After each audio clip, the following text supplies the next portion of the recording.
भंडारा जिल्ह्यात मागील 2 दिवसात आलेल्या परतीच्या पावसाने धान पिकांचं मोठ्या प्रमाणामध्ये नुकसान केलं आहे। भंडारा जिल्हा हा धान उत्पादक जिल्हा म्हणून ओळखला जातो। जिल्ह्यातील शेतकरी धान पीक घेत असतात।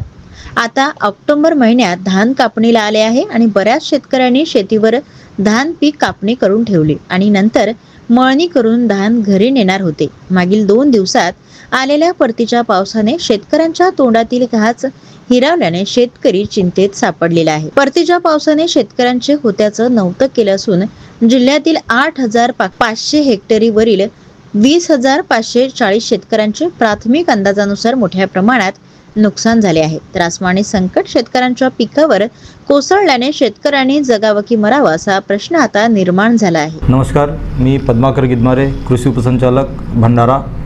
सद्यस्थितीत सुरू असलेल्या पावसामुळे भंडारा जिल्ह्यातील कापणीला आलेल्या धान पिकाचे मोठ्या प्रमाणात नुकसान झालेले आहे।